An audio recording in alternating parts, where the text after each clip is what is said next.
माझ्या घरी गौरी गणपतीचं आगमन झालेलं आहे. त्यांची आरास आम्ही असं सुंदर प्रकारे करतो.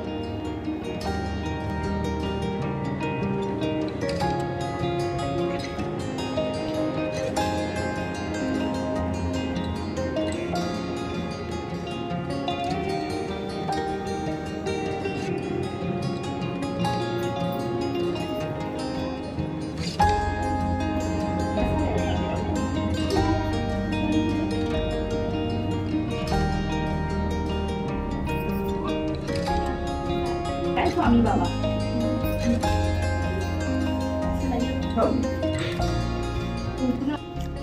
नमस्कार दादा, ही जी तुम्ही गौराईची स्थापना केलेली आहे, अतिशय सुंदर अशी ही आरास मांडलेली आहे, तर याबद्दल तुम्ही आम्हाला काही थोडी माहिती द्याल का? मी श्रीकांत सोमवंशी, माझं मूळ गाव उस्मानाबाद जिल्ह्यामध्ये कासारवाडा आहे. आमच्याकडे ह्या गौरी साधारणपणे 1997ला आमच्या आईने आमच्याकडे आणून आणि तेव्हापासून आम्ही ही दरवर्षी याची भक्तिभावपूर्वक आम्ही स्थापना करतो. त्याची आरास विरास अत्यंत चांगल्या पद्धतीनं करायचा प्रयत्न करतो. आणि काल गौरीचं आगमन झालं. तुम्ही गणपतीची मूर्ती जरी पाहाल तरी फार सुबक मूर्ती निवडण्यामागे माझं कल असतो. मी दरवर्षी कुठं एकाच ठिकाणावर मूर्ती कधी घेत नाही, पण जिथं मला मूर्ती आवडते त्या मूर्तीमध्ये सुबकपणा आणि रंगाचं काम चांगलं आहे अशा गणपतीची मी निवड करतो. आणि मग गणपती स्थापन केल्यानंतर गौरी 2-4 दिवसांनी गौरीचं आगमन होतं. गौरीची स्थापना आम्ही तितक्यात भक्तिभावानं करतो. या सर्व सजावटीमध्ये, या सर्व उत्सवामध्ये माझी सौभाग्यवती सौ मीना हिचा सुद्धा सहभाग फार उत्साहपूर्ण असतो. आणि आम्ही दोघंही, माझी मुलं सगळेजण मिळून आम्ही हा सण अत्यंत उत्साहानं आनंदात साजरा करतो. ह्या गौरीसाठी मात्र आम्हाला विशेष परिश्रम घ्यावा लागतो. त्याच्या परंपरेनुसार जी नैवेद्य सांगितलेलं आहे त्या सगळ्या नैवेद्याचा समावेश आम्हाला ह्या नैवेद्यामध्ये करावा लागतो. त्याच्याकरता 1-2 दिवस अगोदर तयारी करावी लागते. त्याच्यानंतर मग सगळं नैवेद्य वगैरे सकाळी तयार करून साधारणपणे दुपारी 12-1च्या दरम्यान त्याची आरती करून आम्ही ह्या गौरींना, गौरी म्हणजे आमच्याकडे महालक्ष्मी म्हणतात, महालक्ष्मीला आम्ही त्यांचं जेवण देतो. जेवण दिल्यानंतर मग आम्ही सर्वजण त्या प्रसादाचा आस्वाद घेतो. आता हे जवळपास 97 पासून आम्ही दरवर्षी नित्य नेमानं या गौरीची आणि गणपतीची स्थापना करतो. दरवर्षी वेगवेगळ्या सजावटी, वेगवेगळी मूर्ती वगैरे आणून आणि हे सर्व यथाशक्ती आम्ही हे सगळं पार पाडत असतो. अच्छा, दरवर्षी साड्यांचे कलर वेगवेगळे असतात की अशाच पद्धतीची साडी नेसवायला लागते सेम कलरची, असं काय आहे का? नाही, असं काही नाही आहे. त्याला म्हणजे दरवर्षी आपण नवीन साडी घ्यायची, हां, वेगवेगळा कलर असला तरी चालतो. अच्छा, ते सगळं ते बायकांच्या मनावरती असतं, सौख हरवते. सगळेजण ते दरवर्षी बदली होते. बरोबर.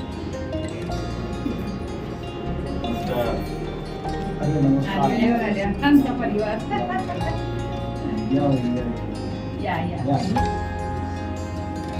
हे आमचा परिवार आहे. अच्छा अच्छा, हे दरवर्षी आमच्याकडे दर्शनाला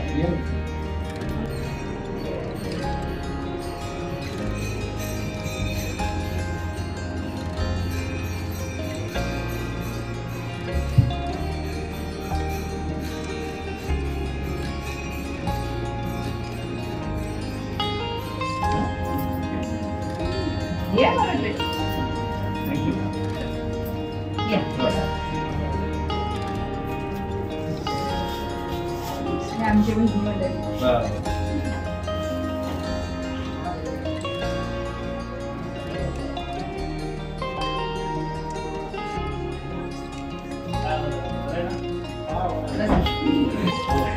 हा मुलगा या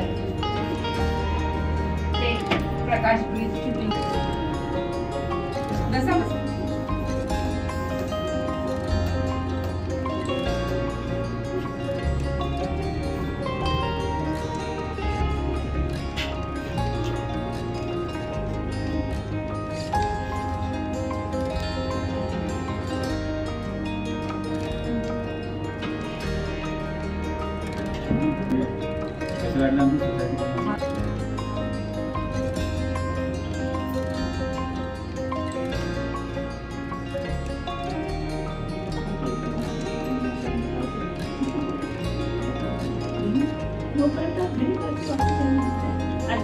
याला एकतर म्हणजे नदीमध्ये प्रवाहित करावं लागतंय किंवा आपण असं याला त्याची पिलवंडा म्हणून आपण ठेवू शकतो.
काय बोलतो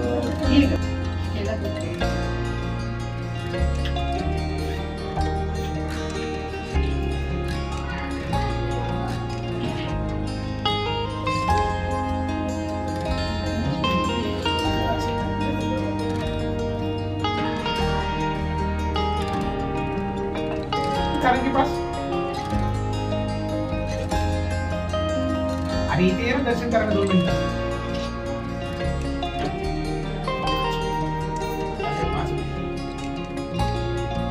आणि आता हे खूप छान आहे.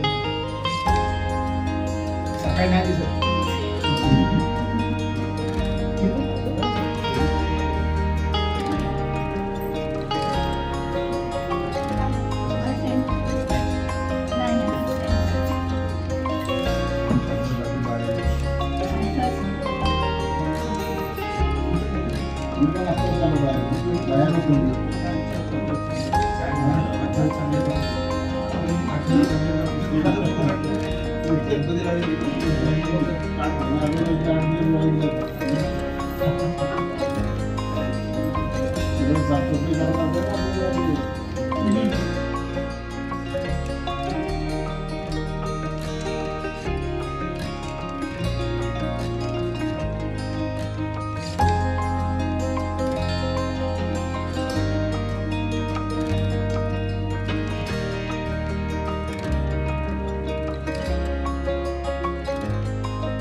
कपड्यामध्ये बांधून ठेवायचं आणि ते शेतामध्ये कुठेतरी असं करून टाकायचं आणि त्याला ते ज्यावेळेस कोणाला भेटतील ते शेती मेहनत करताना वगैरे त्याला परत तो अधिकार प्राप्त झाला त्याने ती आणायची